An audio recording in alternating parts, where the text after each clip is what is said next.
Bonjour à toutes et à tous, ici Quentin Aoustin du podcast Génération Canopée et j'ai la joie de recevoir un monument du trail français, Antoine Guillon, alias le métronome. Spécialiste de l'ultra trail, Antoine a notamment remporté le Grand Raid et l'Ultra Trail World Tour.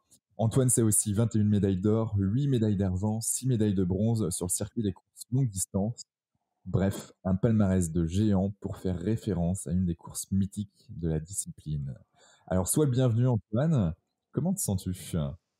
Merci, bonjour. Bah, très bien, d'attaque hein, pour une nouvelle journée. Et c'est sympa de la commencer ensemble. Ouais. Alors, quoi de prévu dans ta journée? Un marathon ou, ou qu'est-ce que tu as prévu là, peut-être d'un point de vue sportivement parlant? Oh, bah, en fin de matinée, j'irai courir probablement 2 heures. Et puis après, je vais bâtir du mur de pierre sèche dans l'après-midi. Et puis j'irai faire du vélo ou recourir le soir avant la tombée de la nuit. Donc deux fois du sport, c'est à peu près ce que je fais 4 ou 5 fois dans la semaine pour me réserver un jour de repos minimum. D'accord. Donc, 2 heures là ce midi et ce soir, c'est combien de temps? 1 heure? Plus, moins? Au plus, ouais, en général, c'est rarement sous les 2 heures. Donc oui, j'aime bien faire 4 heures de sport dans la journée et puis pour arriver à une bonne vingtaine dans la semaine. Donc 20 ou parfois un petit peu plus. Donc j'assure à peu près 5 jours dans ces cordes-là. Et si je n'ai pas le temps de faire 2 entraînements, j'en fais qu'un, bah, le lendemain, je vais faire deux assez longues sorties où j'attends, oui, un jour pour faire une longue sortie. Mais en général, ça tourne toujours à peu près à 20 heures par semaine au minimum, quoi. Ok, donc 20 heures par semaine, c'est un peu de sport, quoi. Ouais, un peu de sport. Ouais. Ouais. On a une question relativement simple, généralement sur Génération Canopée, mais qui en dit long sur la personne, ou en tout cas les personnes que j'interviewe. Cette question, c'est qui es-tu, Antoine? Ah, bah, Comment tu te caractériserais? moi, je suis bah, une personne, je dirais, assez autodidacte. Et j'ai toujours aimé, mais depuis gamin, suivre mon chemin, avoir des envies et puis suivre ces envies. Et généralement, ça a toujours été un peu en dehors du moule général, ce qui fait que, bon, par exemple, gamin, j'étais pas à l'aise à l'école, ça m'ennuyait. Je sais pas que j'aurais pu être un bon élève, je l'ai été à un moment dans des spécialités qui m'intéressaient. Mais voilà, être dans le moule m'a jamais très satisfait. Et c'est pour ça que je pense que je me suis bien éclaté dans ce sport dès le départ, parce que c'est quelque chose qui est, enfin, qui ne répond pas vraiment à une règle précise et où on doit chercher un petit peu son chemin soi-même, faire ses expériences et puis analyser, voir si ça fonctionnait et puis avancer si tout semble aller dans le bon sens. Donc ouais, c'est un peu mon trait de caractère depuis gamin qui m'a jamais quitté et aujourd'hui encore, bah, je suis toujours pas dans le moule parce que je viens un peu du trail, un peu de l'écriture, un petit peu du coaching, un petit peu de tout. Et puis finalement, ça va très bien. C'est un mode de vie qui me correspond. Ouais, donc une sorte de multicasquette qui te permet d'assouvir un peu tous tes besoins. Exactement, ouais. Et mes envies Ok. et en famille. Ouais. Donc aussi très important ce point-là, hein, c'est de ne pas le faire seul, ou alors vivre complètement seul et puis suivre ses envies, ou le vivre à plusieurs, mais il faut que tout le monde soit d'accord parce que sinon ça fonctionnerait pas. Et exactement, parce que il y a ta femme qui te suit également, et tu travailles aussi avec ta fille qui est naturopathe, Oui, hein, si, oui, aussi de temps en temps, on a des actions communes. Là, comme là, dans quelques jours, on va animer un atelier sur la détoxination, sur comment booster son énergie. On a écrit un bouquin à deux aussi sur l'alimentation du trailer. Donc oui, on essaye de se compléter et bah, c'est aussi le rôle, je pense, des parents alors dans différents domaines. Voilà, il se trouve que on partage des mêmes centres d'intérêt liés au sport, alors bah, ça tombe très bien. et ouais, tu m'étonnes. Euh, Quelle est la différence entre le trail et l'ultra trail? J'imagine que c'est la distance. L'ultra trail, oui, c'est la distance moi, qui m'a toujours attiré. Pareil, depuis gamin, j'étais attiré par la course à pied de longue durée. J'y avais pas vraiment droit quand j'étais petit, hein, parce que bon, en étant enfant, on n'avait pas le droit de faire des grandes distances, bien entendu.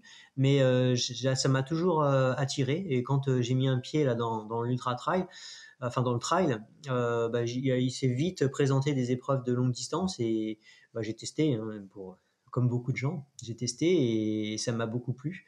Et depuis, bah, c'est devenu une vraie passion puisque c'est encore une fois plein d'inconnus. Il n'y a pas de certitude et c'est ça qui me plaît, c'est d'aller chercher, explorer, avoir des nouveautés. C'est pareil, ça alimente aussi la motivation d'avoir toujours une part d'inconnu, d'incertitude. Donc l'ultra me correspond bien, très très bien. Ouais. Ok, donc l'ultra trail, c'est à partir de combien de kilomètres qu'on considère ça de l'ultra trail? Pour que voilà, nos auditeurs puissent bien comprendre, étant donné que. Bah, ça va dépendre de la qualité Ouais. du terrain. Ok, Mm. d'accord. Alors bon, il y a des textes qui disent qu'un ultra trail, c'est à partir de 80 km. Je dirais que ça va dépendre. 80 km assez roulant, ça va se courir en 7 heures et je considère pas vraiment que ce soit de l'ultra trail. Pour moi, l'ultra, c'est plutôt un très grand chemin qui fait 100 ou plus de 100 km dans la montagne, une technique où on va passer au moins une nuit dehors. Pour moi, il faut au moins passer une nuit dehors. Si on n'a pas cette notion d'une nuit dehors, pour moi, c'est pas réellement un ultra. Il faut qu'il y ait au moins une partie de nuit, je pense. Avoir couru toute une journée et un petit morceau de nuit ou commencer par un petit bout de nuit et faire toute la journée qui suit. Pour moi, c'est ça l'ultra. Il faut qu'il y ait ces deux faces. D'accord, ok. Donc, en effet, ça va être assez sympa. J'ai jamais eu l'occasion encore de courir de nuit, mais tu vas avoir voilà, une atmosphère, ouais, quelque chose de vraiment sympathique avec toi, la nature, les coureurs. Ça va être chouette. Bah, la nuit, oui, c'est une ambiance très particulière parce que autant de jours, on peut se représenter les obstacles à venir parce que la vue porte loin, on voit les reliefs, on imagine un peu ce qui nous attend. Autant quand on est dans la nuit, bah, la visibilité elle est réduite au faisceau de la frontale qui va pas porter très loin et on découvre bah, ce qui nous attend. Je dirais à la dernière minute, il y a moins d'anticipation. Et notre petit monde, finalement, il se résume à ce petit faisceau de frontal. Alors, on peut balayer un petit peu à droite à gauche si on a la curiosité pour voir ce qui nous entoure, mais on est beaucoup plus concentré. Il y a beaucoup plus d'introspection aussi la nuit. C'est là aussi qu'on a des cheminements d'idées. On peut partir aussi, se laisser emporter, voyager. C'est apaisant la nuit aussi. On n'a pas la même notion du temps qui passe. La nuit va très vite.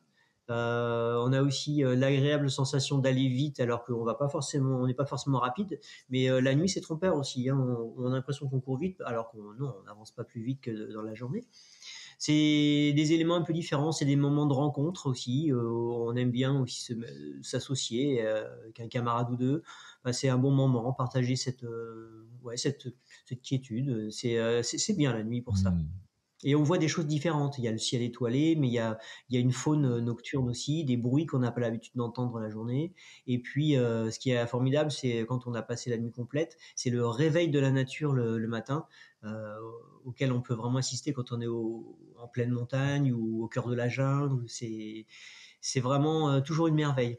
Et avec les lumières qui sont fantastiques le matin du lever de soleil, bien sûr. Et ouais, ouais, ouais. Tu peux voir le lever, mais aussi le coucher du soleil si tu es de l'autre côté. Euh, Waouh, c'est chouette. Euh, j'ai vu que tu avais fait les temples d'Angkor aussi. Tu as fait une course qui s'appelait la course d'Angkor, c'est ça, hein? Alors oui, en effet, cette course, j'y suis allé 3 fois. Donc c'était au Cambodge, à Siem Reap. Et donc la course a pour principe de partir depuis des ruines du temple d'Angkor pour ensuite effectuer une assez grande boucle au cours de laquelle on passe dans différents petits temples. Et c'est un véritable voyage touristique, à la fois près des temples, mais aussi en s'éloignant au cœur des petits villages. Alors c'est assez chouette parce que ça permet de voir un petit peu ben, la vie autour, les cultures dans les champs, les gens qui s'apprêtent à aller au travail avec leur vélo surchargé d'affaires pour la journée, des vélos qui sont chargés de Ouais, cages de poules ou qui sont chargés de bambou, c'est assez impressionnant. Et puis, on tourne autour des temples où on va même un petit peu sur les petits sentiers qui sont des sentiers de visite hein, de certains, avec donc des passes, des autorisations pour aller sur les sites touristiques. Donc c'est vraiment chouette. Alors il faut s'attendre à courir beaucoup hein, parce qu'il y a très peu de dénivelé, c'est plat là-bas. Hein. Donc la ouais, course fait 128 km avec à peu près 500 mètres de dénivelé positif. Vous voyez, c'est extrêmement plat, quoi, extrêmement roulant. Donc c'est beaucoup d'émotions sur cette course parce que là, moi, je me fichais totalement de courir pour un résultat. C'est vraiment courir pour découvrir.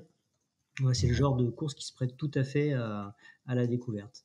Donc un peuple très, très apaisant et des décors fantastiques parce que les temples d'Angkor sont des ruines colossales et qu'on peut approcher de très près.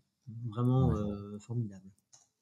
Ouais, c'est vraiment magnifique. On sent qu'il y a en effet une ambiance relativement sereine d'un côté, et puis bon après il y a la ville qui est un peu plus grouillante, si je puis dire. Oui. Mais c'est vrai que quand on est dans les temples, c'est waouh, c'est chouette. Et quand tu dois courir, ça doit être ouais, ça doit être cool. C'est vraiment très, Franchement. très beau et c'est vrai qu'il y a un grand contraste avec la ville, mais bon, au cours de la course même, on s'en rend pas compte parce qu'on va pas du côté de Siem Reap, on est vraiment dans la partie campagne, hein, il n'y a pas près des lacs et des temples uniquement. Ouais. Ça me fait penser au plaisir. Tu vois, quand je t'écoute dans différents podcasts ou sur YouTube, tu parles beaucoup de plaisir. Là aussi, hein, on ressent dans cette course au Temple d'Angkor du plaisir. Pour toi, c'est une notion qui est essentielle. Ouais, pour moi, c'est une notion essentielle. C'est un sport qui, à la base, me plaît énormément pour ça, parce que il me rapporte énormément de plaisir. Autant à l'entraînement, même si je suis sur des chemins à répétition, hein, quand je suis dans mon village, je suis toujours en train de sillonner la plupart du temps les mêmes circuits. Mais on est en nature, complètement immergé dans la nature, ça dégage toujours une atmosphère reposante, rassurante, et puis il y a toujours des belles choses à voir, les lumières, les bestioles, les plantes, ces grands paysages, cet air qu'on peut respirer, tout ça, ça apporte beaucoup de plaisir. Donc quand on a en plus la possibilité de découvrir d'autres paysages, ça c'est encore démultiplié. Donc c'est pour moi très important de continuer à pratiquer cette discipline parce que ouais, pour moi c'est vecteur de beaucoup de joie. Ouais. Et ouais, ça se ressent, et beaucoup d'apaisement aussi dans ta voix. Euh, Qu'est-ce qui te pousse à courir autant? Est-ce que c'est parce qu'il y a des courses de 300 km, donc du coup tu dis bah, je vais faire cette course, donc je vais courir autant, ou c'est parce que tu as envie de courir autant? Pourquoi? Parce que je pense que je suis compétiteur aussi. Hein. Je suis Ah ouais, aussi l'oublions compétiteur pas. dans l'âme hein, depuis longtemps. Et je me suis pris au jeu parce que j'ai des prédispositions hein, pour ce sport. Et puis, c'est sûr que ce serait dommage de passer à côté de pouvoir être aux avant-postes si j'en ai les capacités. Euh, et donc, je m'entraîne aussi sérieusement, beaucoup. Je cherche des nouveautés pour m'améliorer. Euh, Parce que ouais, j'essaye de faire le mieux possible. J'essaye de gagner des courses. J'essaye de repousser des limites, de faire un petit peu plus que d'habitude. Parce que dans un premier temps, j'ai fait une course de temps en temps. Ensuite, j'ai trouvé que c'était sympa les courses. Donc, j'ai essayé de rapprocher les échéances et tout en gardant le même niveau de performance. Donc, ouais, ça oblige à courir plus. Courir plus ou plus intelligemment ou croiser les sports, faire attention à sa santé, à son alimentation, à tout. Ouais, mais on va revenir sur la sphère santé, alimentation, parce que t'es quand même une personne qui court beaucoup et qui se blesse rarement. Et ça, c'est quand même assez exceptionnel. Mais avant de partir sur ça qui me semble vraiment important à évoquer. Qu'est-ce qui se passe dans ta tête en fait quand tu cours? Parce que là, on part pour 100 km, 200, 300 km parfois. Mhm. Euh, il y a des phases, il y a différentes phases. Qu'est-ce qui se passe tu penses à quoi particulièrement? Est-ce Ouais, que tu penses à quelque chose? ben, profite bien avec les copains avant. Juste Ouais. avant, ouais, j'aime bien. On se retrouve, on attend cette course, quelle qu'elle soit, hein, on attend que ça démarre. Hmm. On visite à droite, à gauche. Moi, j'aime bien me balader. Je reste pas dans un hôtel, hein, je bouge. Donc, il y a cet aspect-là juste avant. Puis enfin, ça démarre. Et puis là, bon, bah, les choses sérieuses commencent, hein. C'est à ce moment-là, je suis un peu dans une démarche un peu de stratégie. D'abord, je pense pas, et avec l'habitude, j'ai pas vraiment besoin de savoir si est-ce que je suis dans le bon rythme ou pas. Je suis dans le bon rythme automatiquement, hein, ça se fait naturellement. Et à partir de là, bah, j'observe un petit peu ce qui se passe autour, les forces en présence, tout en ayant un œil ouvert sur tout ce qui m'entoure, parce que j'aime bien observer. Encore une fois, c'est un voyage aussi, un ultra. Donc, bah, j'ai toujours mon regard ouvert sur tout ce qui m'entoure, tout en étant concentré sur la tâche à accomplir. Donc, bah, ça m'occupe beaucoup l'esprit, hein, parce que bah, j'observe et en même temps j'analyse. Donc, ça me fait pas mal d'occupations. Et puis après, il faut savoir que les ultras en général auxquels je participe sont souvent des ultras assez techniques. Donc, bah, c'est la technicité du terrain qui va m'occuper l'esprit, parce que bah, descendre dans du technique ou grimper dans des montagnes tarabiscotées, bah, ça exige beaucoup d'attention, une analyse du terrain. Il y a la lecture du terrain, la pose de pied, trajectoire, toutes ces choses-là, ça fait que bah, je suis tout le temps occupé à regarder. Et j'avoue qu'à ce moment-là, j'ai pas trop de pensée, il n'y a pas trop de place pour penser à d'autres choses. Par contre, D'accord. après, il y a des phases aussi où le terrain peut être dégagé, ou alors c'est plat. Et à ce moment-là, ben, j'ai les pensées qui s'évadent un petit peu. Ça peut être de tout. Je peux penser à un prochain voyage, à des problèmes que j'ai pas résolus, et puis essayer de trouver des solutions, dans du bricolage ou dans, dans des énigmes sur quelque chose que je suis en train d'écrire. Enfin, après, la pensée divague, hein, ça devient personnel, hein. Je pense qu'on a tous des préoccupations, et puis Hmm. les pensées, oui, s'évadent. Donc il y a un Ouais, petit peu. tu parles de voyage. C'est vrai que c'est un voyage à différentes dimensions, bien sûr. Un voyage, parce que généralement, quand tu vas faire un ultra, ça va être. Tu parlais de jungle, alors il y a le temple d'Angkor, mais il y a en effet le Grand Raid à La Réunion, il y a le Marathon des Sables en plein désert du Maroc. Bref, il y a un voyage du fait de changer de pays, mais il y a aussi un voyage après, durant cette course. Parce que c'est fantastique les paysages que tu dois voir. Ouais. Oui, bah, c'est ça, il y a le voyage proprement dit de la course, plus le voyage intérieur. Donc ça fait deux types de voyages, effectivement. Comment tu te prépares de manière générale parce que bon, tous les jours, en tout cas, tu cours quasi tous les jours. Qu'est-ce qui fait que tu en es là aujourd'hui sur déjà un, sans trop te blesser, et deux, avec un aussi bon niveau? J'ai commencé très jeune. J'ai commencé à 12 ans, la course à pied. Avant, je faisais toujours fait de l'activité, on va dire, c'était pas organisé, mais j'ai toujours bougé, hein, depuis vraiment tout petit. Et Ok. je pense que ce qui m'a toujours attiré, ça a été le sport d'endurance. J'ai jamais aimé la vitesse, donc j'en ai fait très peu. Bon, quand j'étais gamin, parfois un petit peu, mais franchement pas beaucoup, hein. Et ça me plaisait pas. Ce qui fait que je pense que j'ai développé des aptitudes à durer vraiment longtemps. Donc après, c'est des adaptations physiologiques, hein, de l'organisme, qui est capable de travailler sur la lipolyse davantage que sur le glycogène. Donc c'est un atout pour les sports d'endurance. Après, bah, il y a mon gabarit aussi, hein, très léger, qui fait que c'est bien adapté aussi à la course à pied. Et puis, je croise les sports. C'est aussi ce qui permet de mettre à l'abri des blessures. Donc, j'ai appris au fil du temps à apprivoiser un peu mon corps, hein. C'est bah, comme dans tout sport, on apprend à se connaître. voir ce qui fonctionne moins bien. Donc j'ai été attentif à ça, et tout en restant dans la notion de plaisir dont on parlait tout à l'heure. Quand on arrive à allier les deux, en étant assez doux à l'entraînement et en gardant cette notion de plaisir, il n'y a vraiment pas de raison, sauf faire une bêtise, il n'y a pas de raison de se faire mal. Donc jusqu'à présent, je me suis mis à l'abri des blessures. Je me suis juste cassé un doigt un jour en tombant au Grand Raid de la Réunion, l'année où je l'avais gagné en 2015. Mais c'est tout. Donc sur pratiquement 40 ans là, de sport, c'est rien du tout, on va dire. Et ouais, mais c'est juste génial. Tu dis croiser des sports, c'est que tu fais du sport porté, ce qu'on appelle comme du vélo, hein, c'est ça? Ouais, tout à fait. Je fais du vélo à raison d'à peu près 30% de mon temps annuel Hmm, global.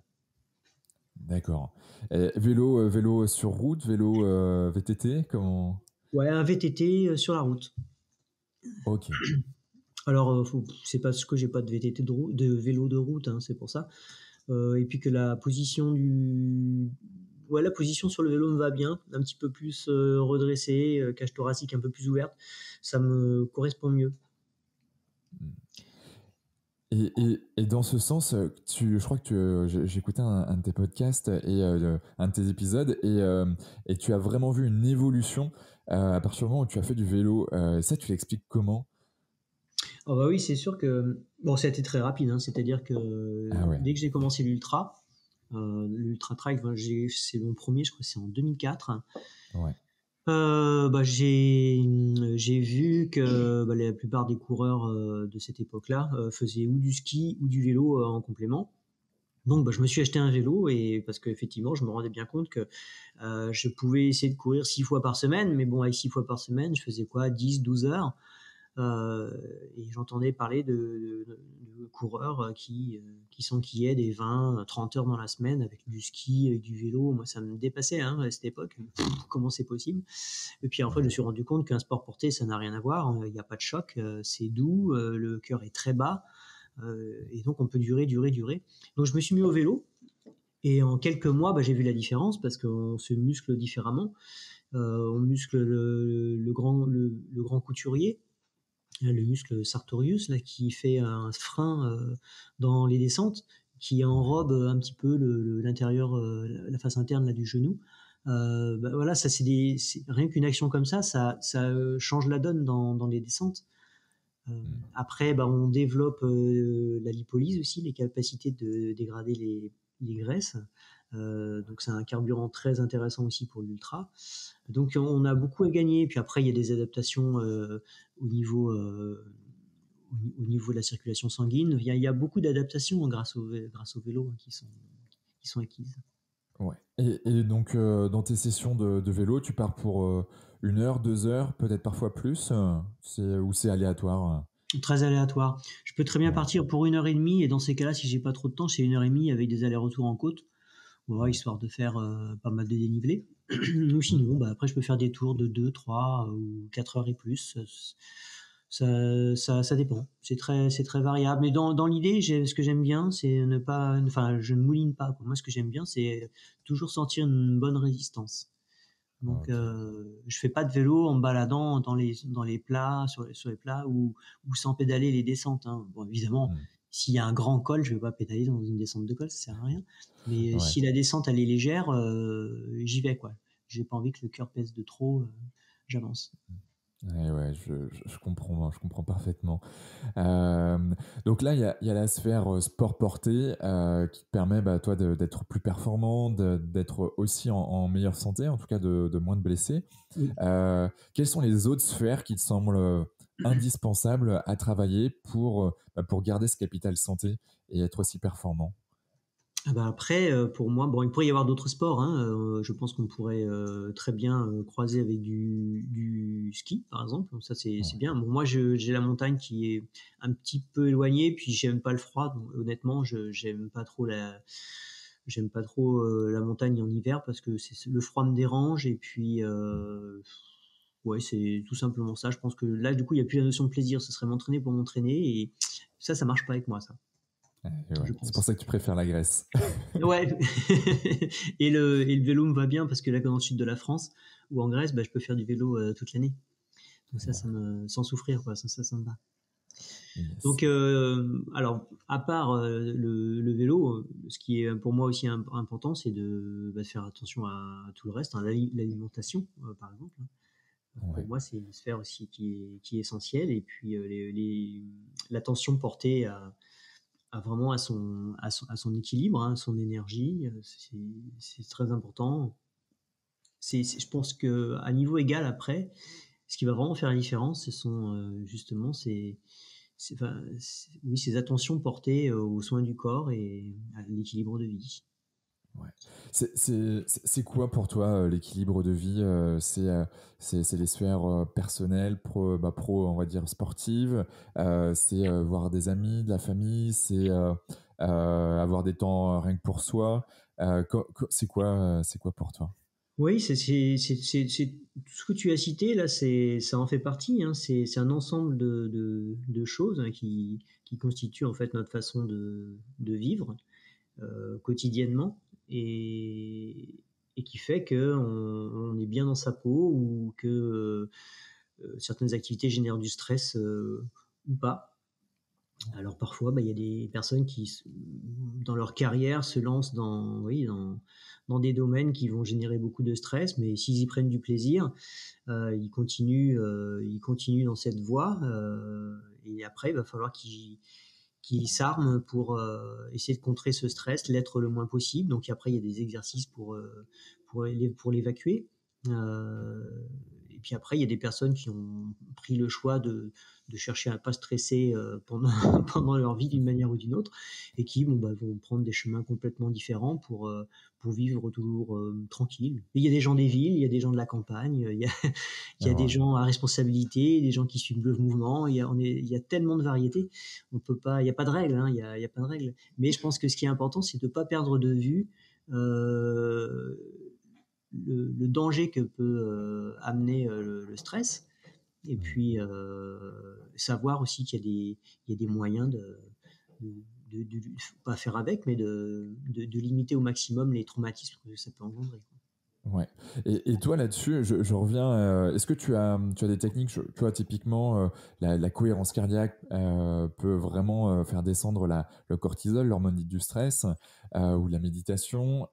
Certains, le sport aussi, hein, bien évidemment. Alors toi, tu fais pas mal Oui, de sport, donc cette jauge de stress, bon, tu arrives à la diminuer, même si j'imagine que quand on a des ambitions comme les tiennes, quand on a envie de gagner le grand raid, on se met un peu de pression et il y a un peu de stress en début de course. Comment tu il y a gères une ça? petite Non? pression, ouais. C'est une pression. Il en faut une, hein. Il en faut une parce que euh, il y a un exemple enfin, oui, c'est tout simple, hein. Si par exemple on est bien préparé, on s'entraîne bien, voilà, et puis du jour au lendemain, on te dit, bah tiens, la course qui était dans 2 mois là, en fait c'est demain, ça part demain. Ok. Ça va pas bien se passer, hein. Ouais. On va pouvoir la courir, mais certainement pas au top, parce qu'on n'est pas préparé. Alors c'est pas qu'on n'est pas préparé physiquement, mais on n'a pas eu le temps de se préparer mentalement. Et ça, ça va faire une petite différence. Ça va pas faire une énorme différence, mais ça va quand même faire une différence. Donc, il y a besoin, pour mettre le corps en route, pour prêt à affronter le monstre qui nous attend, il y a Ouais. besoin d'une petite préparation mentale, de visualisation. Et ça amène, ça génère des petits stress, parce que bon, il y a des préparations hormonales là, qui se mettent en place, hein, et ça nous met en préparation, quoi, Ouais. pour être prêt à partir. On passe en mode, en mode sympathique, quoi. Ouais. Ouais. Ouais. Enfin, Et quand je du dis coup, sympathique, c'est pas que c'est sympa, hein, pas non. perdre de vue, c'est entre parasympathique et sympathique, hein. Exactement. Non, non, mais on est complètement d'accord. On est vraiment sur la sphère des neurosciences là. Euh, ouais, je te rejoins là-dessus. Et par rapport à la visualisation, j'aimerais creuser un petit peu. Il y a pas mal de sportifs, certains qui sont passés sur ce podcast, qui parlent de visualisation, et même certains vont même ressentir, vont pousser jusqu'à ressentir des émotions et vivre vraiment la course, si je puis dire, sans encore la vivre vraiment. Toi, tu es dans cette sphère-là ou pas du tout? Tu dis, bon, ok, je me mets juste dans un flow, dans un, dans une ambiance et puis après, ça se fait bien. Non, effectivement, hein, j'aime bien visualiser avant, bien entendu, il y a des courses à différents enjeux. Mmh. Euh, Quand on a une course comme la Diagonale des Fous, il y a un challenge assez important avec énormément de monde, beaucoup d'athlètes de haut niveau. Donc, voilà, tirer son épingle du jeu avec tout ce monde au départ, voilà, ça exige de prendre des risques, de gérer au plus fin, quoi, hein. Et à ce moment-là, bah, tout compte. Et là, je fais une visualisation du parcours. Même si je le connais bien, j'aime bien me replonger dans cette ambiance. C'est justement pour me mettre en mode actif, quoi, prêt à en découdre. Et aussi donc à préparer mon corps à accepter qu'il y aura des phases qui seront sans doute compliquées. Et Ouais. puis préparer mon mental à accepter ces moments où ça ira peut-être un peu moins bien, mais c'est une phase d'attente avant que ça reparte de plus belle. Donc c'est pour ça, c'est important de savoir où on met les pieds. Donc, je visualise le parcours à l'avance, les étapes, là où j'aurai de l'assistance, les endroits que j'aime bien, des Absolument. repères aussi. Ouais. Et c'est comme ça que je chemine à l'avance sur le parcours. Et quand je suis le jour J en train de courir, je suis en terrain déjà connu et en général ça se passe bien. Enfin, je sais où je suis, je sais ce qui peut m'arriver et comment faire si ça m'arrive. Et ouais, C'est tu important. m'étonnes. Ouais, Et c'est ouais. important. Après, il y a des courses. Là, je vais en faire une. Eh bien, bah, samedi. Là, je vais courir samedi à Cahors. C'est un 80 km de nuit. Ouais. Bon, je vais pas regarder le parcours, hein. Je vais suivre le balisage. Je vais faire ma course de nuit. Et puis là, il n'y a pas de challenge. Je vais faire ma course tranquille. Pour moi, c'est une grande sortie. Et c'est sympa aussi de le découvrir comme ça, voir ce qui m'attend à la dernière minute. Ouais, donc un peu de surprise de temps en temps, Oui, c'est important. oui, bien sûr. Donc on est parti. T'as un coach mental ou c'est toi ton propre coach mental? J'ai pas de coach mental, mais j'ai lu un peu sur des ouvrages où j'ai échangé aussi avec des personnes qui sont coach mental, hein, comme Ouais, mon ami Pascal Blanc, ouais, toujours de bons conseils. Donc oui, j'aime bien me renseigner, écouter, tester des choses, mais j'ai toujours fait un peu à ma sauce. Mais j'ai rien inventé, hein. J'ai suivi des lectures, quoi, des conseils. ouais, ouais. T'as, Et t'as ça un s'est bouquin bien passé, toujours bien passé.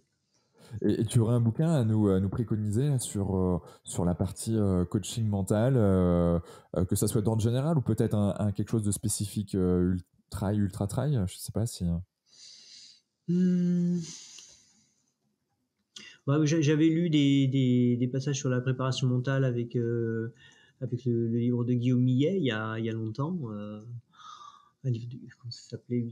Je sais pas si c'est pas Ultra Trail. Ok. Euh, Après, c'est des articles. C'est surtout des articles que j'ai lus. Donc, j'ai pas de lecture particulière, mais on retrouve souvent les mêmes procédés, hein, pour plus ou moins développer. Ça va dépendre des Hmm. articles, mais le- les solutions sont toujours à peu près les mêmes, hein, Ouais, sur la ouais. visualisation. Et exactement. Après, voilà, il y a des choses que tu fais déjà sur l'équilibre, trouver son équilibre. Tu évoques aussi, alors t'en as pas encore parlé là dans notre épisode, mais tu parles un peu du pourquoi d'avoir un objectif et de dire, ok, ben voilà, quel est mon objectif? Et ça te permet justement ben, d'être plus motivé, de savoir pourquoi tu fais les choses, de mettre toute ta préparation après en marche pour atteindre cet objectif. Oui, j'ai toujours en vue des objectifs, en effet, pour deux raisons. D'abord, parce que j'aime vraiment ça. Donc, c'est important pour moi d'avoir toujours une carotte. Et C'est, ouais. et ça me donne une motivation supplémentaire pour m'entraîner parce qu'il faut quand même pas perdre de vue que ça fait maintenant ouais, longtemps que je cours Mm. et il faut la garder, la motivation à répéter les mêmes chemins souvent ou faire la même chose. C'est devenu comme un métier, hein. Après, il y a une routine aussi qui s'installe. Faire du sport 2 fois par jour, parfois il fait pas beau, parfois il y a du vent. Parfois on est un petit peu fatigué aussi, ou on a tellement d'autres choses qu'on aimerait faire à côté. Et donc il faut s'y tenir, pour ça il faut de la motivation. Mm. Donc les objectifs sont pour moi une grande motivation. Alors ça c'est un point. Et puis le second point, c'est qu'il est aussi important pour son équilibre mental aussi, d'avoir toujours un objectif en vue, de manière à pas tomber en dépression derrière un gros objectif, parce que le lendemain, bah, il y aurait un vide. Mmh. Ça, c'est quelque chose qui se produit assez souvent, hein, des petites dépressions ou des grosses dépressions même, hein, chez des athlètes, parce que bah, ils ont tout misé sur un rêve, hein, la diagonale des fous ou autre chose, l'UTMB, quelque chose qui les fait rêver depuis longtemps. Ils s'entraînent depuis 2 ans, 3 ans, ils ne parlent que de ça, et puis bah, voilà, ils le vivent, ça se passe bien ou moyen, et puis en tout cas, le lendemain, bah, c'est fait. Et puis, il n'y a plus rien. Et Mmh. là, la vie change, et d'un coup, ils sont plus tirés vers le haut, et bah, ils s'enfoncent doucement dans le négativisme, la mélancolie, et bon, c'est pas bon, quoi. Et ouais, et ça, c'est vrai qu'on le voit beaucoup chez les sportifs de haut niveau. Voilà, là, actuellement, il y a les Jeux Oui, Olympiques d'hiver. ça va arriver. Voilà, c'est juste. Je crois que c'est Perrine Lafont là, qui hier a échoué au pied du podium, qui était pourtant voilà, championne olympique en titre en ski de boss, je crois. Et, euh, et c'est vrai que tu te prépares pendant 4 ans à cette course et puis bim, voilà, tout ça s'arrête. C'est vrai que il faut rattraper le coup, hein, il faut garder la motivation et c'est jamais trop évident. Mais en effet, le fait de savoir pourquoi on fait les choses et puis c'est pas la finalité de la vie non plus. Donc du coup, il y a d'autres Non. choses qui vont se mettre en place derrière et Ouais, avoir un après, c'est important. Ouais. c'est important, ouais.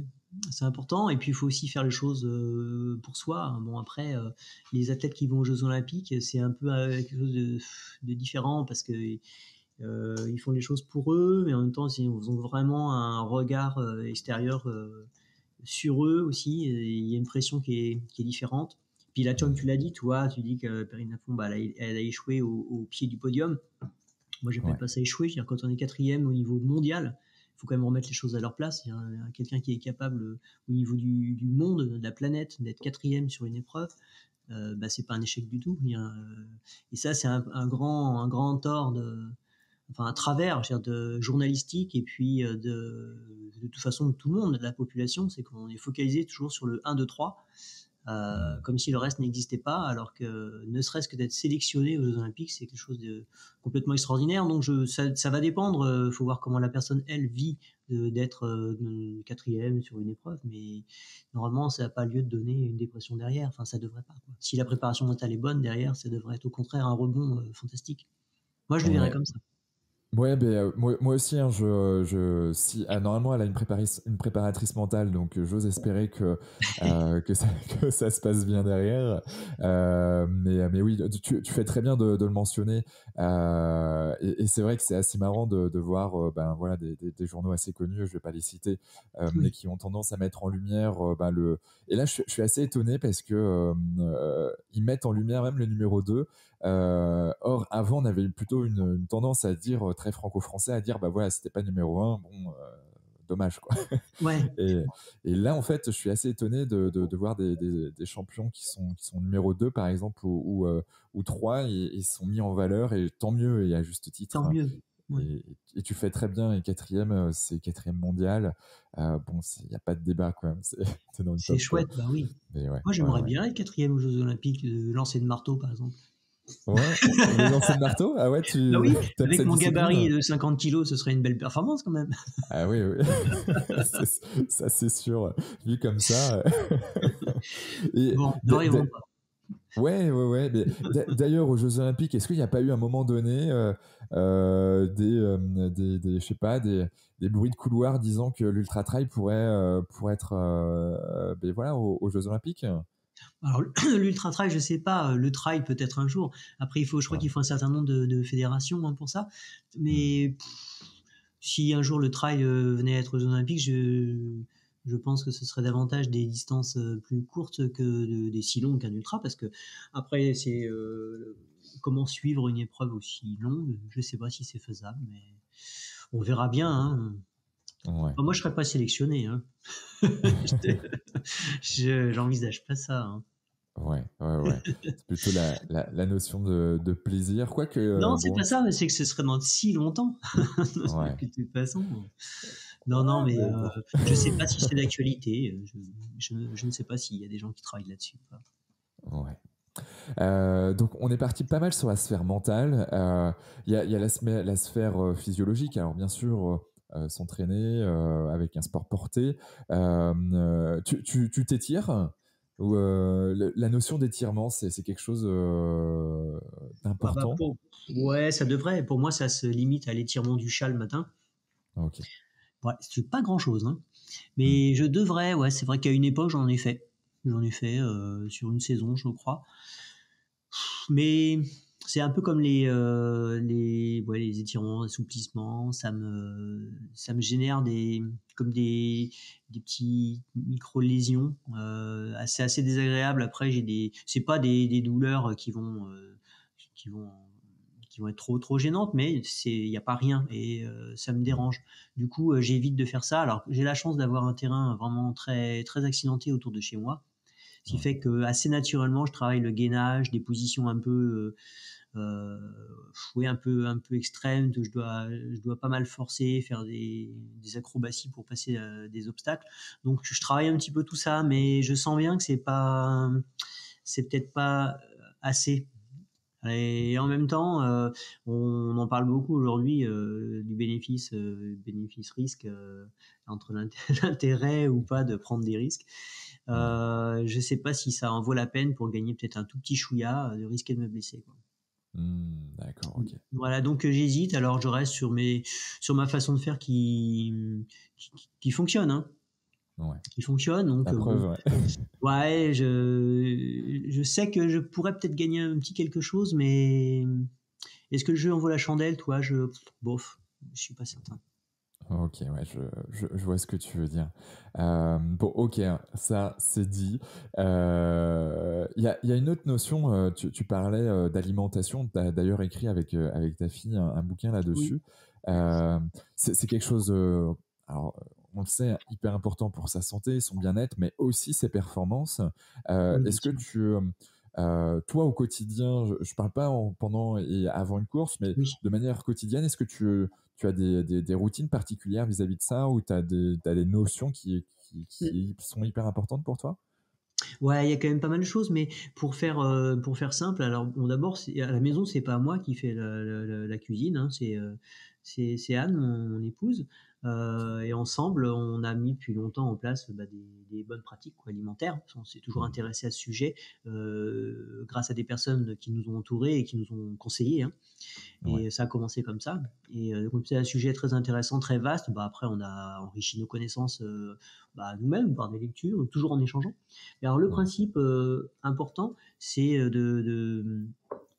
c'est de surveiller son équilibre acido-basique. Donc ouais, essayer de ne pas avoir un corps trop acide de manière à ne pas activer les inflammations. Mhm. Donc, c'est pour se mettre à l'abri des tendinites et puis après de bien d'autres choses, hein, de bien d'autres maladies, hein. Enfin, des maladies, parce que la tendinite, c'est pas une maladie, mais après, ça peut mettre en place plein de maladies, d'avoir un déséquilibre acido-basique. Et aujourd'hui, l'alimentation, si on n'y fait pas attention, elle tend vers ça, vers l'acidité. Donc, ce qu'il Ouais. faut, c'est savoir analyser les, euh, les aliments qui se présentent de manière à faire des choix, c'est-à-dire à éviter que l'ensemble ne soit pas trop acide, ou si on a envie de manger quelque chose qui, on sait que c'est un peu acidifiant, et ben on va contrer avec des aliments qui ne le sont pas, comme des légumes. On va apporter plus de légumes dans un plat où il y a eu de la viande rouge, par exemple, et on Mhm. va équilibrer un petit peu tout ça, comme ça on sait ce qu'on mange, et on n'a pas d'arrière-pensée, on dit bah j'ai fait les choses correctement, je me suis fait plaisir et en même temps, je suis toujours dans les clous, donc tout va bien. Donc il y a cette notion d'équilibre acido-basique, donc on trouve très facilement hein, des informations sur ce sujet-là, Ouais. avec des mises en garde juste sur des catégories d'aliments qui sont plus acidifiants que d'autres. Mhm. Et puis ensuite, bah, il faut veiller, je pense quelque chose d'assez important, c'est la qualité des graisses, hein, des huiles qu'on va absorber, et puis d'une manière générale, essayer d'être davantage sur les légumes et les fruits de saison c'est quand même mieux. Parce qu'il faut aussi pas perdre de vue qu'on a notre organisme qui a des périodes où on a besoin de manger des aliments dits chauds et des périodes où c'est plutôt le contraire. Donc, il y a des périodes où il vaut mieux manger des tomates que des pommes de terre. Ou il y a des périodes où il vaut mieux manger une salade qu'une aubergine. Une salade, une laitue qu'une aubergine, quoi. Donc, Et ces choses-là, c'est pareil. On trouve assez facilement des informations, hein. ouais. Et là, pour celles et ceux qui nous écoutent aussi, je vous invite à revoir ou à réécouter plutôt l'épisode avec Marion Kaplan, qui avait développé le Vitaliseur notamment, qui nous évoque et qui parle beaucoup de nutrition, de micronutrition. Oui. Ça, c'est hyper intéressant. Olivier Bourquin aussi, que j'ai eu sur ce podcast, qui lui accompagne ben, voilà, tant de monsieur, madame, tout le monde que des sportifs de très haut niveau comme Wawrinka au tennis et voilà, qui va travailler sur la sphère alimentation et l'impact que ça peut avoir positivement comme négativement derrière est assez importante. Donc, il faut faire vraiment gaffe. Ouais. C'est important. Et puis, il y a un autre point sur lequel on assiste pas mal aussi, c'est les aliments lacto-fermentés. Et ouais. Parce que là, les aliments lacto-fermentés sont excellents pour notre microbiote. Alors Donc ça, la c'est choucroute, vrai, c'est top. ça, c'est vraiment top. Et ce qui est la bonne nouvelle, c'est que c'est extrêmement facile à faire soi-même. Ça, c'est Ouais. quelque chose de super chouette.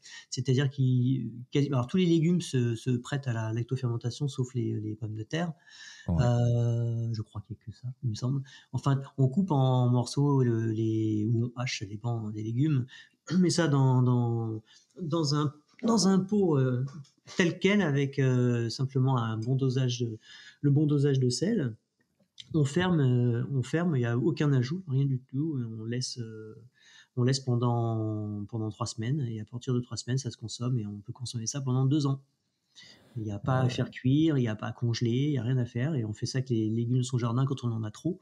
On se dit, qu'est-ce Mhm. que je vais pouvoir faire de toutes ces betteraves? Eh ben, c'est pas compliqué, on les coupe en morceaux, on met ça avec du sel, et ça fait une lactofermentation naturelle. Et ça, c'est à manger un petit peu comme ça, à mettre dans ses salades, et c'est quelque chose de formidable. On peut faire la même chose avec des olives, en faisant ses olives soi-même. Nous, on Ouais. fait même des fruits lactofermentés. Maintenant, nous, on fait des cerises salées. Et c'est Ah très ouais. bon pour accompagner des plats, et ça amène toujours un petit peu de lacto fermenté. Pour un sportif, c'est très important. Ah ouais, génial. Ben, j'en ai jamais goûté des cerises salées et ça me donne envie, en tout On cas. a fait un essai, ouais, parce qu'on a un cerisier qui donne beaucoup, beaucoup, et du coup, l'année dernière, j'ai dit, allez, on va en faire des tests en lacto fermenté, et ça se révèle une bonne idée. Bon, ben, et top. Toujours sur cette sphère alimentation, si je prends toi ta journée type du matin à ton coucher, qu'est-ce que tu manges et à quel moment et quoi exactement? On va dire Mhm. relativement simplement, hein, mais Simplement, ouais. Le petit déjeuner, je commence le petit déjeuner avec un bol avec, je mets 8 amandes et 3 noix. ok. Je fais toujours ça. Bon, c'est les amandes du jardin, donc on les met à tremper par contre la veille, hein, pour enlever la peau. On Ouais. met les noix Noix dedans, du Brésil, noix classique. une noix du Brésil et puis 3 noix du jardin qu'on achète, Ouais. classique là, hein, de chez nous. Qui ressemble Ensuite, à notre cerveau. voilà, exactement. Qui ressemble à notre cerveau, bien vu. Une demi-banane, un œuf, quelques graines, hein. On peut mettre des graines de chia, un petit peu, mais pas grand-chose, hein, l'équivalent d'une cuillère à café avec quelques graines, tournesol, la courge, des choses comme ça. Ouais. Donc ça, je me fais déjà un bol comme ça, et ensuite je prends une boisson végétale, un peu d'avoine. Ok. Et puis parfois, Anne fait une galette sarrasin ou avec des farines un peu variées, et puis un petit peu de confiture de maison, et voilà. Pas de beurre, hein. Donc ça, c'est Ouais. mon petit déjeuner. C'est déjà assez consistant, mais comme je vais faire déjà 2 heures de sport le matin, Et ouais. j'ai besoin de ça. Mm. Ensuite, on mange assez tard. Le midi, c'est plutôt vers 1h30 en général, parce Ouais. que mon sport finit souvent tard. Donc là, c'est pas mal de légumes, alors crus ou cuits. Souvent, je prends une bonne portion d'un féculent, riz, pommes de terre, patates douces, une petite épeautre, des choses comme ça, hein, à peu près. Ok. Et avec une petite protéine. Donc j'ai déjà pris un œuf le matin. Donc le midi, c'est parfois une petite boîte de poisson, du maquereau, de la sardine, ou sinon c'est parfois un petit bout de viande blanche ou pas du tout. Ok. Voilà. Ouais, j'ai quand même oublié de dire, c'est que quand je rentre de faire du vélo ou de courir le matin, 20 minutes, une demi-heure avant de manger, on prend on prend un peu de fruits. C'est là que là en ce moment par exemple, je mange du kaki, c'est un fruit de Ouais. saison. Je mange un peu de mandarine. C'est ce que je prends. Tu vois, D'accord. je mange ça comme ça, j'ai le temps de le digérer avant de commencer à manger. Yes.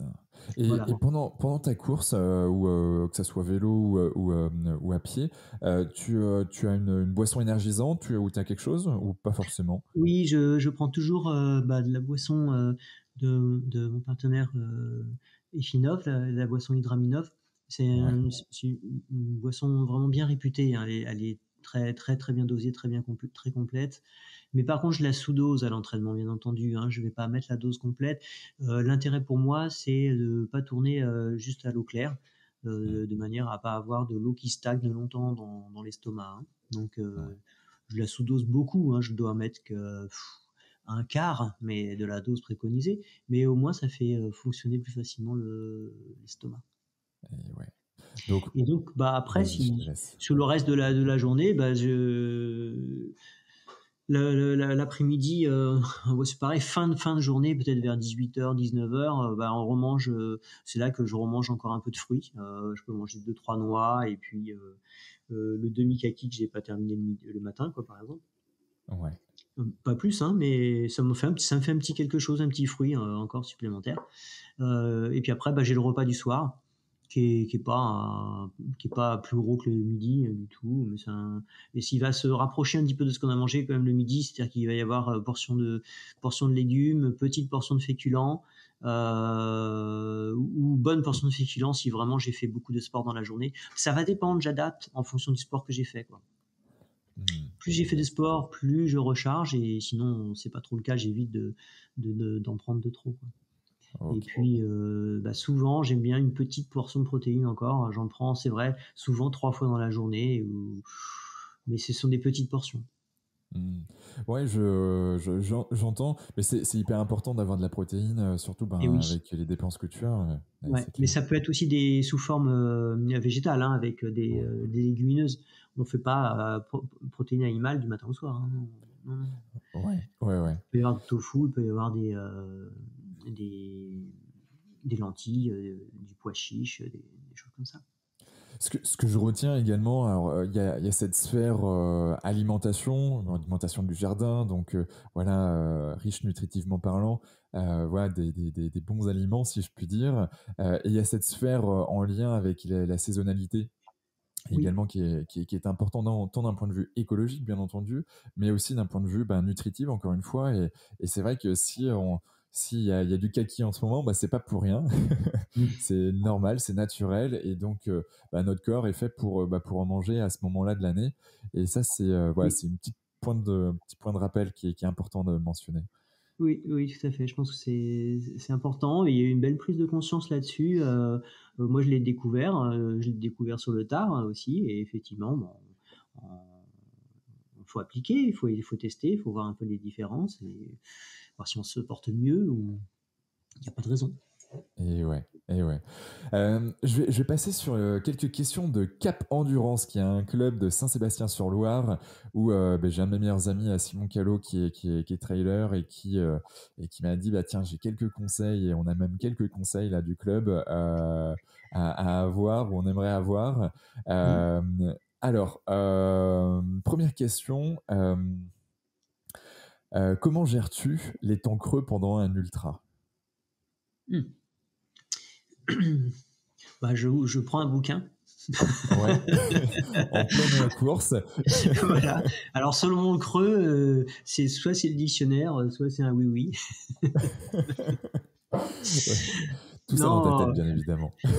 on va pas faire ça, non, effectivement. Gérer le creux, comment je fais? Ouais. Il faut analyser, hein, ce qui se passe.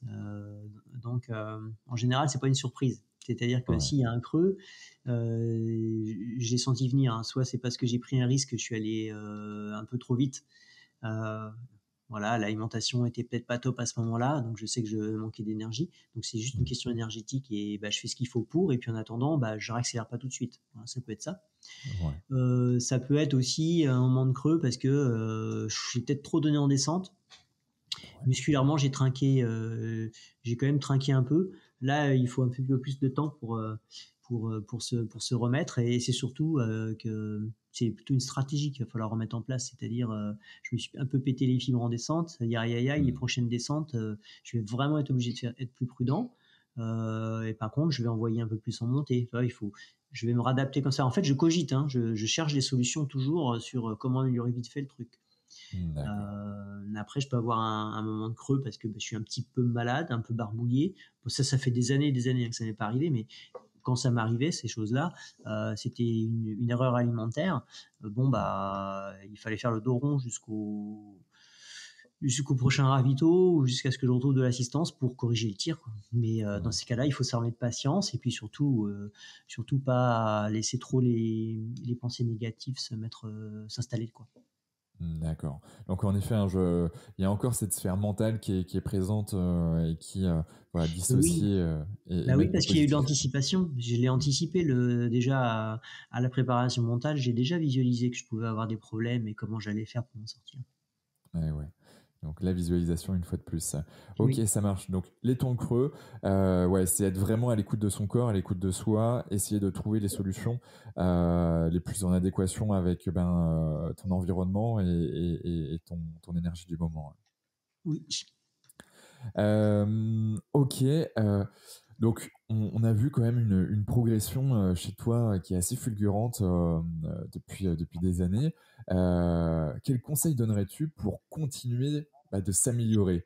Tu vois, il y en a, bon, ils gagnent tout, et puis à un moment donné, bon, c'est le déclin. Comment toi tu ferais, ou quels seraient tes conseils pour donner à toutes celles et ceux qui souhaiteraient être dans un système d'amélioration continue? Euh, bah ce qui est pas évident, c'est il y a quand même un moment où physiologiquement les Et ouais, performances vont baisser. Et moi, je le sens, hein. ok. Il fallait bien que ça me tombe dessus, hein. Donc, Même au meilleur, bah ouais. oui, oui, oui. Je l'ai senti un peu, toi, à la diagonale l'année dernière. Hmm. Et bon, j'avais déjà senti plus ou moins qu'il y avait j'étais moins performant dans les montées. Bah, après, c'est pas grave. Après, ça va être dépendre du tempérament qu'on a. Mais je pense que ce qu'il faut surtout, c'est pas essayer de reproduire à l'identique ce qu'on était capable de faire à un moment. Sinon, ça va générer que de la frustration, dire oh, j'ai pas réussi à faire le temps d'habitude, ou oh, là, je suis cinquième, j'étais premier toujours. Non, il faut prendre ça comme un défi à relever. Il faut un nouveau challenge. Donc, Ouais. bon, bah, on n'arrive plus à être premier, bah, on va essayer d'être dans les 5. Et puis, si c'est pas Hmm. 5, bah, dans les 10. Et puis après, on peut aussi se dire, bah, je vais essayer de changer de type de challenge aussi pour Ouais. avoir une motivation, et puis pour casser un peu ses repères. Essayer de se lancer des défis.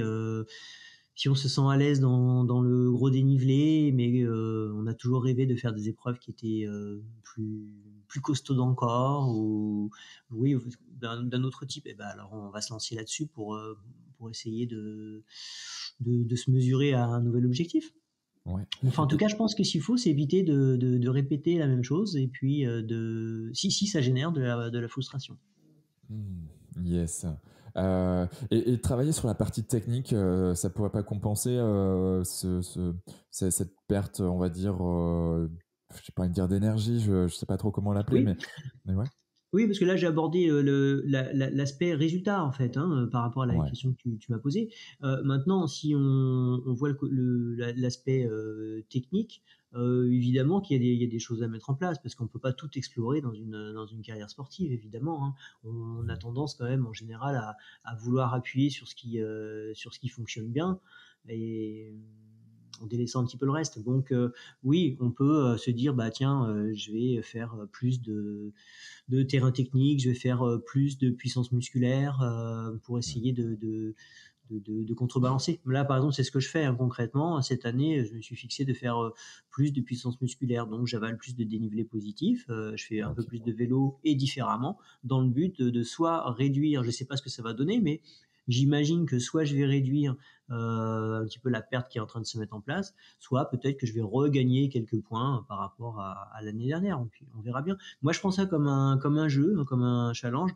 Je me suis permis, je sais que l'année prochaine, par exemple, enfin cette année plutôt, pour la Diagonale des Fous, je vais pas mettre la barre haute comme j'avais fait l'année dernière. Là, j'ai bien compris qu'il se passait quelque chose physiologiquement, donc je vais essayer de faire quelque chose de pas trop mal.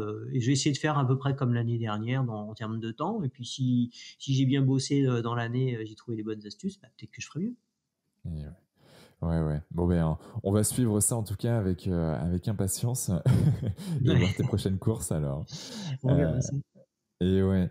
Allez, je vais prendre une dernière question qui m'a été posée. Quel conseil donnerais-tu aux jeunes afin de continuer à s'éclater en trail sur la durée et ne pas laisser la lassitude s'installer? Ah bah, ce qu'il faut surtout, c'est pas mettre trop la charrue avant les bœufs, hein. Ouais. On a tendance à vouloir avoir tout de suite dans notre société, mais je pense que ce qu'il faut, c'est se laisser le temps de progresser, de se construire une base solide. Mm. Et ça, c'est important parce que sinon, on peut progresser assez rapidement, mais griller des étapes, être fort, mais avoir une force qui repose sur pas grand-chose, une force fragile. Donc, je pense que ça, les personnes qui progressent d'une manière fulgurante sur 2, 3 ans et puis qui disparaissent, on en a énormément d'exemples. Donc, il faut s'appuyer là-dessus pour se dire, bah, moi, j'ai intérêt à être sage, à y aller tranquille si je veux durer 10, 15 ou 20 ans. Donc je pense que Mm. mon conseil il est là, c'est d'y aller tranquille, de pas trop griller les étapes. On peut s'entraîner beaucoup, mais pas passer de 20 km à l'année suivante, s'inscrire sur un 60 pour l'année d'après faire un 160. Ça, pour moi, ça n'a pas Mm. de sens. Il y a vraiment l'aspect crescendo, step by Ouais. step, et la notion de plaisir aussi, toujours en filigrane derrière à prendre en compte. Bah, je pense, ouais. Bon, après, la notion de plaisir, c'est quelque chose qui reste, je pense, assez personnel. Il y a des personnes qui vont tirer le plaisir uniquement du résultat, hein. Mm. Il y a des gens qui sont très très compétiteurs, donc ils sont moins. On n'a pas la même notion de plaisir, je pense. Ouais. Ça reste personnel, mais je crois que malgré tout, pour accéder à ça, il faut se laisser du temps. Il faut accepter de se laisser du temps. Sinon, bah, on va peut-être atteindre l'objectif une fois, mais ça sera peut-être une seule et unique fois. Et ouais, ouais, ouais. Bon, ça marche, c'est compris. En tout cas, je pense ils ont leur lot de réponses. Ils vont être contents avec ça. Ça, c'est cool. Merci en tout cas d'avoir répondu à ces questions. Avec plaisir. Euh, Là, j'ai des questions plutôt sur bah, ceux qui veulent vraiment vivre comme toi de leur passion, presque même au sens plus large que ce que tu fais. Mais quand je dis sens plus large, c'est pas que la course, mais c'est comment on arrive à vivre de sa passion. Tu as su développer, ben voilà, on voit qu'il y a potentiellement du sponsoring, il y a les livres, il y a les stages, le coaching. Euh, Comment tu as réussi à arriver à cet équilibre financier quelque part qui permet bah, de t'éclater dans ton job et prendre vraiment plaisir à tous les niveaux et puis ben, vraiment d'avoir la partie financière qui est à ce niveau-ci. Ça s'est fait petit à petit, hein. Je crois que je crois que c'est en 2010. Enfin, j'avais déjà des sponsors. Je crois que mes premiers sponsors en trail, c'était peut-être en 2007. Ok. Et en 2007, ouais, donc là j'avais déjà de l'aide pour mes voyages. Et puis petit à petit, il y a eu une petite aide financière, mais en contrepartie d'actions, hein, de travail, hein, Mhm. au sein d'une entreprise, par exemple, pour donner du conseil ou pour s'occuper d'équipes. Ça m'est arrivé. Bon, mais Ouais. sinon, après, ça s'est construit petit à petit. J'ai conseillé, j'ai commencé à écrire un livre et puis un deuxième livre. Mais ça s'est construit en fait avec ma communauté qui s'est développée en parallèle. Euh, tout ça autour du conseil. J'ai toujours aimé donner du conseil, partager bah, mes astuces ou ce que je trouvais intéressant que j'avais pu lire. Ouais. Et c'est pas que je suis devenu un référent, hein, j'irai pas jusqu'à dire ça. Hein, Ouais, tu as quand même quelques dizaines de milliers de personnes qui te suivent sur les Oui, réseaux oui, sociaux. oui. Hein. Oui, il y a 40 000 personnes, oui. Ça fait un joli réseau. Mais c'est que je pense que bah, je suis là pour répondre aux questions et donner des réponses si je peux. Et bah, ça fait qu'il y a un climat de confiance, je pense, qui s'est mis en place entre bah, une communauté de coureurs et moi. Et ce qui fait que bah, aujourd'hui, si j'organise un stage, bah, j'ai du monde qui vient. Si j'écris des livres, j'ai des lecteurs. Si sur une petite conférence, il y a du monde. Donc, j'ai réussi oui, à construire ma vie autour de cette activité. Et puis, j'en suis très heureux. Et pour arriver à ça, j'ai été aidé par des sponsors différents. Ouais. C'est plus des équipementiers ou comme aujourd'hui, c'est plus un équipementier, mais c'est un ami qui tient une grosse entreprise Unifair, Unifair Holding. Et donc aujourd'hui, via le Team Globe Trailer avec cette entreprise Unifair, euh, j'arrive non seulement moi à vivre en plus de toutes mes activités, mais à faire profiter aussi quelques coureurs aussi en ayant créé une team. Donc c'est la passion hein, qui a permis ça parce qu'il faut construire sur des années. Ça m'a demandé beaucoup de temps. Aujourd'hui, Ouais. c'est beaucoup plus facile que c'était il y a 10 ans. Et ouais, tu m'étonnes. Bah, avec les réseaux sociaux, ça a complètement explosé.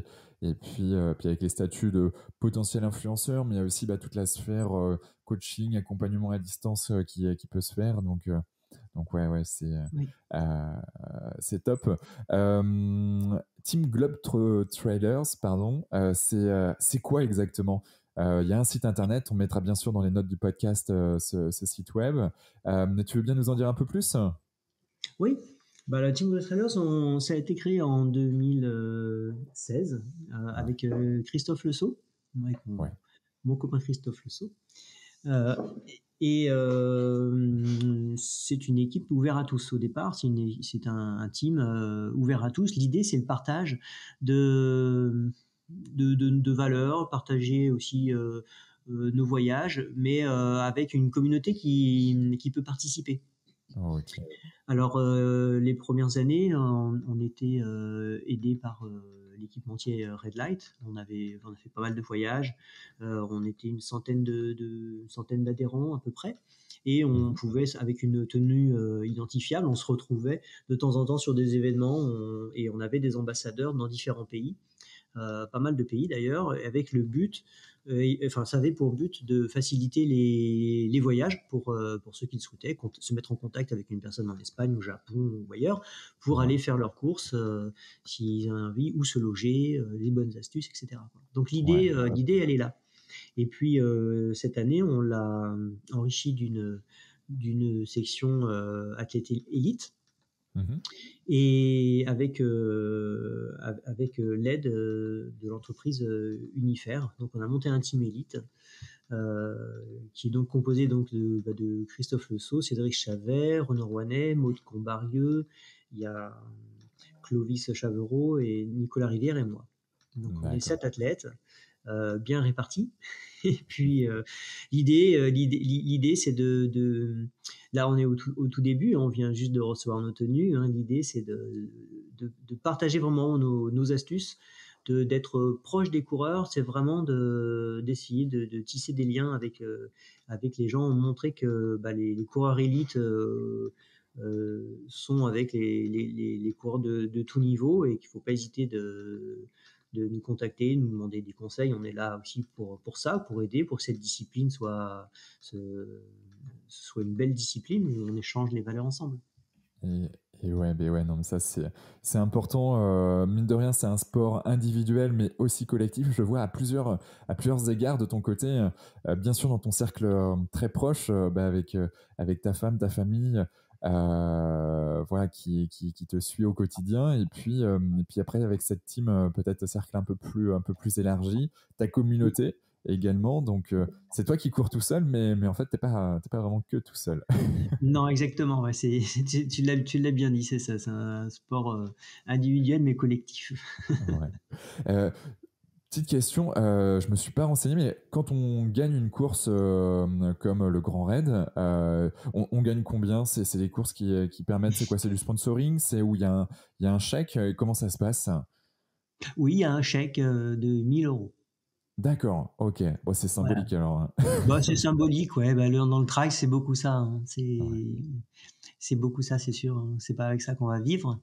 ouais. Mais c'est là aussi que on voit que le sportif vraiment de haut niveau et qui bataille pour une course comme ça, Mm. qui va s'entraîner 25 heures par semaine, il va sacrifier beaucoup de choses, il va tout mettre en œuvre pour arriver à être au top. Puis le jour J, il faut encore batailler contre toute une armada et puis peut-être gagner la course. Il sait très bien à l'avance, hein, qu'il n'y a que 1 000 euros pour le premier, hein, mais il ne court pas pour ça. C'est là Et qu'on voit ça donne un peu la beauté de ce sport. Parce que cet engagement gigantesque de la personne, mais au final, c'est pas pour un tournoi du Grand Chelem, hein. et ouais. C'est pour la beauté de ce sport, pour tout ce qu'il dégage, qu'il apporte en équilibre de vie aussi. Elle est là la richesse. Ouais, ouais, ouais. Ouais, ouais, il faut aller voir un peu plus loin que ce qu'on peut voir juste au premier abord. C'est quoi ton rêve le plus fou que tu n'as pas encore assouvi? Bah, non, non, rien de particulier. J'aurais bien aimé aller faire la course là, le Spartathlon Ouais, en Grèce. J'aurais bien aimé, mais j'aime tellement la Diagonale des Fous, c'est trop près. Il y a 3 semaines d'écart entre les deux. ok. Donc, Ouais, en c'est termes de trop. course à pied, oui, non, ce serait ça. Sinon, bah non, comme je le disais au tout début de notre entretien, bah, j'ai toujours suivi mes envies et aujourd'hui, bah, je vis ce que j'avais envie de vivre. On suit en famille ce qui nous plaît. On voulait vivre aussi en Grèce, bah, on va vivre aussi en Grèce. Donc, Ouais. on suit notre bonhomme de chemin comme ça nous plaît et ça se passe bien. Mais ouais, ouais, je vois ça. Je vois que ouais, tu avances avec des objectifs et mine de rien, tu te laisses porter par tes envies, par vos envies. Mhm. Et c'est ça aussi la vie. Oui, oui, oui, c'est vrai que c'est un modèle que j'ai choisi et quand j'étais jeune, je pouvais pas envisager de me lancer dans une carrière ou avec la perspective d'avoir 5 semaines de liberté, de faire un travail barbant et 5 semaines de liberté. Pour moi, c'était juste une sorte de prison dorée. Donc, c'est un modèle qui me hérissait le poil et vers lequel mes parents voulaient que je me dirige allègrement et j'ai refusé tout net. Et voilà, donc c'est un cheminement différent, hein, qui est plein d'embûches, mais au final, il y a la joie de vivre après. Et ouais, il y a la joie de vivre juste après. Et ça, bon, la liberté, il n'y a pas de débat, hein. Une fois qu'on y a Oui, goûté. oui, on voit bien aujourd'hui, hein, Ah qu'elle est ouais. précieuse. Ah, mais ça, c'est clair. Ok. Bon, on a vu. T'as des problématiques de sommeil particuliers? Toi, tu dors bien? Tu as des routines particulières? Non, là-dessus? non, je dors bien. Bon, j'ai des nuits un petit peu entrecoupées, hein, de temps en temps, hein, mais c'est souvent lié à la charge d'entraînement. Ouais. C'est vrai qu'il y a des semaines où je m'entraîne beaucoup, le sommeil est un petit peu perturbé malgré tout, mais enfin, ça ne me génère pas de fatigue, ça va, hein. J'ai juste des nuits où je sens que j'ai pas dormi du tout d'une traite. Ça a été en 3, 4 fois, ça m'arrive, hein. Ouais. Mais bon, ça, ça me change rien, hein. Hmm. Ça- Ouais. Ça et n'empêche je que sais, c'est hyper important quand même c'est de bien important. dormir. C'est quoi tes prochains grands défis, Antoine? Alors, un prochain grand défi, vraiment gros défi, ce sera là en avril, en Grèce. J'ai une course qui s'appelle le Gulag, qui Ok. fait 160 km, enfin 500 miles, avec 14 000 mètres positifs. Alors pour moi, là, Ah ça ouais. va être un gros truc. Ça, c'est clair. 100 Ouais, ouais, km. ça va être énorme. Donc je vais beaucoup marcher. Là, je vais devoir prendre des bâtons. Je suis pas du Ouais. tout adepte des bâtons, mais alors là, je vais les prendre. Tu Ça va être une sorte m'étonnes. de défi. Et ensuite, en gros défi encore, bah, j'aurai en août le duodécime avec Cédric Chavet en Mhm. duo. Donc, Ouais, ça doit être sympa. Ouais, c'est sur les parcours de l'échappée belle. Enfin, dans le massif de Beldon, il y aura un parcours particulier. Ça va être assez engagé puisqu'il faut le baudrier, casque, longe. Donc, je pense que ça va être Ah ouais. assez coton. Et puis après, ce sera suivi du Grand Raid de la Réunion. Ça, c'est les 3 plus gros. Mais entre-temps, je crois que j'en ai 5 autres. 5 ultras, mais de moindre envergure, quoi. Ouais. Je crois que tu as déjà couru aussi hein, en binôme. C'est quelque chose que tu affectionnes particulièrement. Ça va être Oui. chouette quand même de. Moi, j'aime bien courir à deux, c'est chouette parce qu'on on partage bien l'événement. C'est vraiment super. Le temps passe vite, on échange. C'est plaisant. On peut voir des belles choses et puis on se les montre. Enfin, ça donne une dimension différente. Il y a du partage et puis c'est plus vivant. Moi, j'aime bien. Comme partager des grandes sorties avec un copain, bon, à la journée. Bah là, faire un ultra à deux, c'est chouette. Alors, pas forcément des courses qui, à la base, sont en duo, mais bon, il se trouve qu'on est deux copains là au départ, on se dit, tiens, si on la faisait ensemble, ce serait sympa, puis hop, on part. Et puis, si tout se passe bien, on arrive à faire notre course ensemble, et c'est chouette. Ouais, Donc ça, je le ouais. fais de temps en temps. Ouais. Ouais, bon, ça s'entend en tout cas au timbre de ta voix que c'est quelque chose qui te plaît. Oui, oui. On arrive sur les questions voilà, un peu de fin de notre épisode. Est-ce que tu as un gris-gris ou une croyance particulière qui t'anime, toi, voilà, tous les jours ou en coup de moins bien, voilà, dans une course, tu crois fort à quelque chose qui, toi, te permet voilà, de regagner cette énergie? Non, j'ai pas de gris-gris. J'ai pas de gris-gris, mais souvent quand j'ai des moments un peu difficiles, je repense à toutes les personnes qui sont derrière. Souvent, je me dis, parce qu'on finit par perdre le fil. Ça m'est arrivé d'être fréquemment avoir bon, un souci, et puis bon, alors que je suis dans les 10 premiers d'une très grande course, et après, bon, il faut recaser les choses. Je me dis, voilà, il y a quand même 2000 personnes derrière, ils sont là pour s'accrocher pour aller au bout. Bon, bah, faut s'accrocher. J'aurais fini avant eux. Eux, ils seront encore sur le terrain. Moi, je serais enfin assis, et ce sera fini. Donc, il faut que je me rassure comme ça. Et je me rassure comme ça. Et puis, si ça fonctionne pas trop, si ça me motive pas assez, après, je me dis que de toute façon, j'aurai le droit de me mettre dans mon lit que si j'ai fini la course. Voilà. Ouais. Comme ça c'est un truc que je me dis systématiquement, dire que je j'ai pas le droit d'abandonner, sinon j'irai pas me coucher. Donc Hmm. ça marche très bien. Ok, toi, c'est ton leitmotiv. Ok. Ah ouais, parce que j'imagine, je me vois devoir me lever le lendemain matin et en me disant merde, j'ai abandonné. Ah, ce serait Ah, complètement stupide. Non. ouais, je pense que le moral, on prend un sacré coup là. Bah ouais, c'est que dans la tête en fait sur le moment, c'est juste des pensées négatives qui sont là à saillir, à dire que oh, ce serait plus facile, ce serait plus confortable d'arrêter, gna gna gna. Ouais, non, on se prépare Hmm. pendant longtemps pour l'événement. On va pas mettre le clignotant pour un caprice quoi. Exactement, exactement. J'aime bien ça, là, un caprice. Et pas un caprice des dieux, en effet. Euh, tu écoutes de la musique quand tu cours ou jamais? Si ça m'est arrivé, mais je le fais plus. Ok. Je le faisais assez souvent à un moment. Mais non, je le fais plus parce que ça me distrait, puis j'entends pas les bruits non plus. Hmm.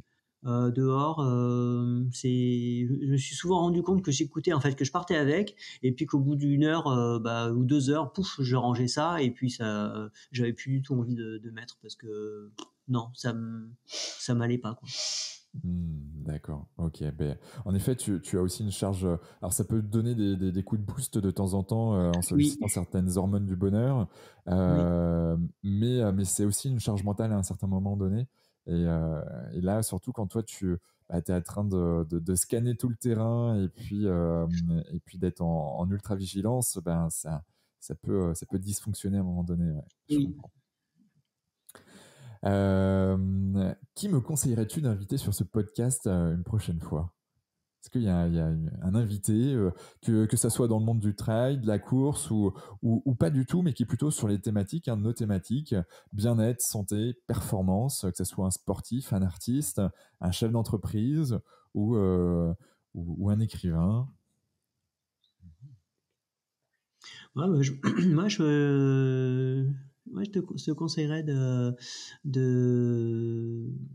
interviewé Philippe Rocher, c'est la personne qui tient l'entreprise justement Unifair, et qui est un ultra-trailer qui a pas mal couru dans différents endroits du monde, et qui a vraiment une approche intéressante de l'équilibre de vie, et je pense des relations humaines, et de l'intérêt du sport pour des personnes à responsabilité. Je pense que ce serait assez intéressant d'avoir son point de vue sur différents aspects de son approche du trail, sa vision. Ouais. D'accord. Bon, mais j'ai noté ça. Donc, Philippe Rocher, j'essaierai de le Ouais. contacter pour pouvoir le faire passer sur cet épisode, sur ce podcast. Bon, mais génial. Merci en tout cas pour ce partage. Comment on peut te joindre si on veut te joindre? Donc, il y a ta page Facebook, Oui. mais de manière générale, si on a envie d'avoir des conseils. Oui, en me contactant via Facebook, je réponds, ou sinon par mail. Par mail aussi. Il n'y a pas Ouais. de... Oui. Sur le site Globe Trailer. Alors, via le site du Team Globe Trailer, vous Ouais. pouvez me contacter aussi, ouais, bien sûr. D'accord. Bon, ouais, je mettrai de toute façon toutes les Oui. notes, tous les liens dans les notes du podcast te concernant. Ok. Est-ce que tu as un dernier mot à dire à nos auditeurs? Ah, moi, ce que je pourrais dire, oui, c'est toujours garder donc cette notion de plaisir pour avancer, et puis d'essayer d'aller tranquille, parce qu'on a souvent tendance à lire qu'il faut faire beaucoup de vitesse aussi. C'est des schémas qui sont liés à des schémas d'athlétisme, mais bon, je pense que notre sport, c'est pas de l'athlétisme, c'est quelque chose qui se rapproche plus de la randonnée que du sport rapide comme de la piste. Ça fait pas toujours plaisir quand on dit ça, mais il faut être objectif. Le trail, c'est davantage de la randonnée que de la course à pied. Donc je pense que autant rester tranquille, s'entraîner doucement et en vélo et en rando-course, et afin de ne pas se blesser, parce que moi, je vois autour de moi énormément de gens qui se blessent, et c'est toujours pareil, ils sont allés faire de la piste, et puis ça fait pas bon ménage. Donc pour essayer de gagner un petit peu en vitesse, c'est la blessure quasi assurée, quoi. Donc moi je dirais, allez-y doucement pour profiter et durer.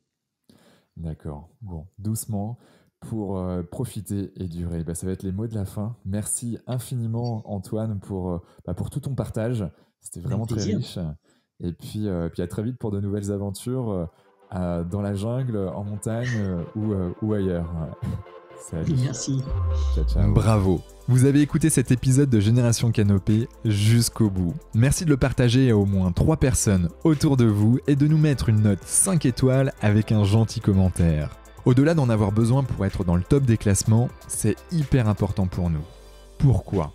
Parce que ça nous permet de toucher un maximum de personnes qui méritent d'être plus heureuses, en meilleure santé et plus performantes. D'autant plus que, plus nous aurons d'abonnés, plus nous pourrons attirer des personnalités exceptionnelles avec tout ce qu'elles ont à nous apporter. Et si vous souhaitez passer un cap dans votre vie, pour être plus heureux, améliorer significativement votre niveau de santé et ou devenir plus performant, toute l'équipe de Canopy est prête à vous bichonner comme il se doit. Vous n'avez qu'une seule chose à faire. Créez votre profil sur canopy.com, Canopee.com,